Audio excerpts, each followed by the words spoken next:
Taste the Daily. திமுக தலைமையே குடும்பம்தான், எல்லாம் பணம் பணம்தான், பணம் இல்லாமல் திமுகவில் எதுவும் நடக்காது என முன்னாள் சட்டத்துறை அமைச்சரும் கழக அமைப்பு செயலாளரும் மாநிலங்களவை உறுப்பினர் மனசிவி சண்முகம் விமர்சித்துள்ளார். விழுப்புரம் மாவட்டம் கோலியனூர் வடக்கு ஒன்றிய அதிமுக சார்பில் பனங்குப்பம் பகுதியில் ஒன்றிய கழக செயலாளர் முருகன் தலைமையில் கழக செயல் வீரர்கள் மற்றும் வீராங்கனைகள் ஆலோசனைக் கூட்டம் நடைபெற்றது. இந்த கூட்டத்தில் அதிமுக நாடாளுமன்ற உறுப்பினர் சி.வி. சண்முகம் கலந்து கொண்டு நிர்வாகிகளுக்கு பல்வேறு ஆலோசனைகளை வழங்கி சிறப்புரையாற்றினார். அப்போது பேசிய அவர், எம்ஜிஆரை தெரியும், அண்ணாவை தெரியும் என சொன்ன துரைமுருகனுக்கு உதயநிதியை தெரியாமல் போனதால்தான் அவரிடம் தோற்றுவிட்டதாக விமர்சித்தார். இந்த கூட்டத்தில் மாவட்ட தகவல் தொழில்நுட்ப செயலாளர் கோகுல்ராஜ், மண்டல செயலாளர் ஜெகதீஸ்வரி சத்யராஜ், ஒன்றிய அவைத்தலைவர் சீதா கலியபெருமாள், மாவட்ட அம்மா பேரவை துணை செயலாளர்கள் மணிமாறன், வேலு, கோலியனூர் ஒன்றிய முன்னாள் துணைத் தலைவர் வளர்மதி மணிமாறன், முன்னாள் கவுன்சிலர் பிரேமா முருகன் உள்ளிட்ட மாவட்ட ஒன்றிய பேரவை அணி கழக செயலாளர்கள் மற்றும் நிர்வாகிகள் பலர் கலந்து கொண்டனர். தலைமையே குடும்பம். கருணாநிதி ஸ்டாலினுக்கு அப்புறம் உதயநிதிக்கு அப்புறம் இன்பநிதி, அப்புறம் எந்த நிதியோ தெரியல. பேரப்பார் எல்லாத்தையும் பணம் பணம் பணம் பணம் துட்டு துட்டு டப்பு. பணம் இல்லாம ஒன்னும் நடக்காதாங்க அந்த வீட்டுல, அந்த குடும்பத்துல. குடும்பம் அவங்களுக்கு தான் எம்எல்ஏ சீட்டு, நகர செயலாளர், ஒன்றிய செயலாளர், மாவட்ட செயலாளர், தலைமை நிலை செயலாளர், இதுதான் கிடைக்கும். வேற யாருக்கும் கிடைக்காது. இந்த துரைமுருகன் துரைமுருகன் எனக்கு கருணாநிதியை தெரியும், பெரியாரை தெரியும், அண்ணாவை தெரியும், எம்ஜிஆரை தெரியும், எல்லாம் தெரியும். உதயநிதி உனக்கு தெரியுமா? உதயநிதி போய் ஏமாந்துட்டு.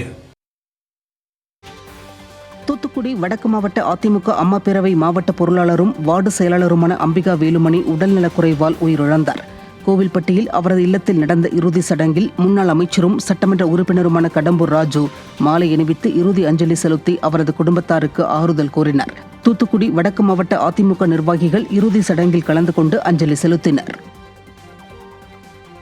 கோடை காலத்தில் மேற்கொள்ள வேண்டிய பணிகளை பருவமழை தொடங்கும் நேரத்தில் ஸ்டாலின் அரசு அதிகாரிகள் மேற்கொள்வதாக பொதுமக்கள் குற்றம் சாட்டியுள்ளனர். தமிழகத்தில் வடகிழக்கு பருவமழை அக்டோபர் 3வது வாரத்தில் தொடங்க இருப்பதாக வானிலை ஆய்வு மையம் தெரிவித்துள்ளது. இந்த நிலையில் நிர்வாக திறனற்ற ஸ்டாலின் ஆட்சியில் சென்னையில் மழைநீர் அதிகம் தேங்கும் இடங்களில் வடிகால் அகலப்படுத்தும் பணிகள் முழுமை பெறாமல் இருக்கும் நிலையில் சென்னை நந்தனம் முத்துராமலிங்க தேவர் சாலை ஓரங்களில் வடிகாலில் தூர்வாரிய கழிவுகள் மூட்டைகளில் கட்டப்பட்டு நடைபாதையில் அடுக்கி வைக்கப்பட்டுள்ளதால் சுகாதார சீர்கேடு ஏற்பட்டு அவ்வழியாக செல்லும் மக்களுக்கு நோய் தொற்றும் அபாயம் இருப்பதாக அப்பகுதி மக்கள் குற்றம் சாட்டுகின்றனர். மேலும் குடும்ப நலனில் அக்கறை காட்டும் இந்த சுயநலமிக்க ஸ்டாலின் அரசுக்கு மக்கள் நலனில் ஒருபோதும் அக்கறை இருக்காது என்றும் சென்னை மக்கள் வருத்தம் தெரிவிக்கின்றனர். இது தூர்வாரை கிளீன் பண்ணுவாங்க, ஆனால் அதை அப்படியே தூர்வாரிட்டு அப்படியே சாக்கிலாக அப்படியே போட்டுருவாங்க. நடக்கிறதே இது வெளியே ரொம்ப சிரமமாக தான் இருக்குது. நானே கம்ப்ளைண்ட் பண்ணலாமல் தான் இருந்துக்கிருந்தேன். ஆனால் டேட்டாலாம் சரி பரவாயில்ல. இது அடிக்கடி இந்த ப்ராப்ளம் இருக்குது. இந்த இடம் அந்த போர்டு கிளப்பில் அந்த இடம் பார்த்தீங்கன்னா எப்போ அந்த ரைட் ஹேண்ட் சைடில் பார்த்து எப்போ பார்த்தாலும் தண்ணி நிற்கும். திருநெல்வேலி தாமிரபரணி ஆற்றில் கலக்கக்கூடிய கழிவு நீரையும் குப்பைகளையும் தடுக்க மாவட்ட நிர்வாகம் எவ்வித நடவடிக்கையும் எடுக்கவில்லை என பொதுமக்கள் குற்றம் சாட்டுகின்றனர். திருநெல்வேலி, தூத்துக்குடி உள்ளிட்ட மாவட்டங்களுக்கு நீர் ஆதாரமாக விளங்கி வரும் தாமிரபரணி ஆற்றில் கழிவுகள் நிரம்பி மாசு ஏற்படுகிறது. இதனை கண்டு கொள்ளாத மாநகராட்சி நிர்வாகத்திற்கு நீதிமன்றம் கண்டனம் தெரிவித்தது.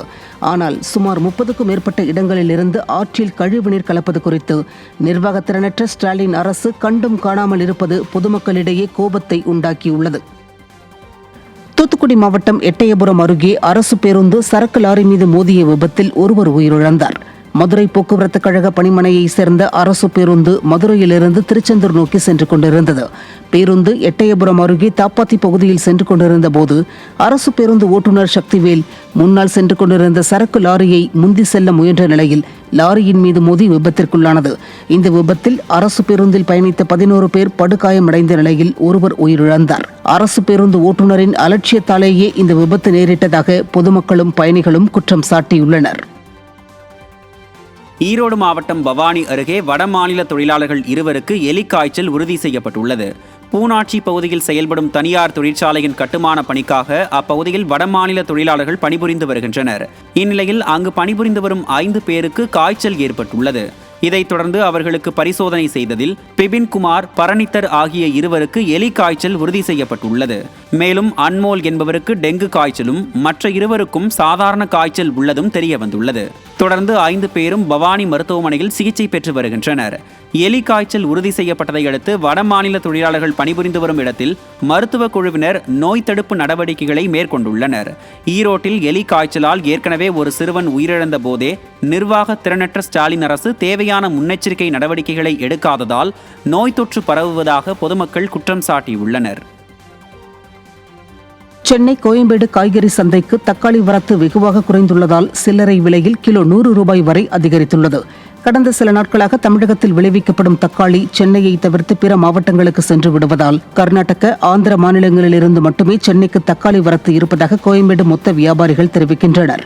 மேலும் 300 முதல் 400 டன் வரையிலான தக்காளியை ஆன்லைன் விற்பனையில் ஈடுபடும் நிறுவனங்கள் நேரடியாக கொள்முதல் செய்வதால் தக்காளி வரத்து கடுமையாக குறைந்திருப்பதாகவும் வியாபாரிகள் தெரிவிக்கின்றனர். தக்காளியின் விலை மொத்த விற்பனையில் 80 ரூபாய் முதல் 90 ரூபாய் வரையிலும், சில்லறை விலையில் 100 ரூபாய் வரையிலும் உயர்ந்துள்ளது. நிர்வாகத்திறனற்ற ஸ்டாலின் ஆட்சியில் பால், மின்சாரம், சொத்து வரி என அனைத்தும் உயர்ந்துள்ள நிலையில் காய்கறிகளின் விலை உயர்வும் கடும் சிரமத்தை ஏற்படுத்தியுள்ளதாக மக்கள் வேதனை தெரிவிக்கின்றனர். 10 days once நாங்கள் மார்க்கெட்டுக்கு வந்து தான் வாங்குறோம். வீட்டெண்டை வாங்கினீங்கன்னா இன்னும் நீங்கள் போண்டி ஆகிடுவீங்க. இங்கே வந்து வாங்கினாலே நம்மளுக்கு வந்து 1000 rupees ஆகிடும் 10 daysக்கான காய் வாங்கினோன்னா. இப்போ பார்த்தீங்கன்னா புரட்டாசி மாதம் பிறந்ததுலேருந்து 1500 2000 கூட ஆகுது. Cauliflower, carrot, beans, tomato, onion இல்லாமல் ஒன்றுமே பண்ண முடியும்.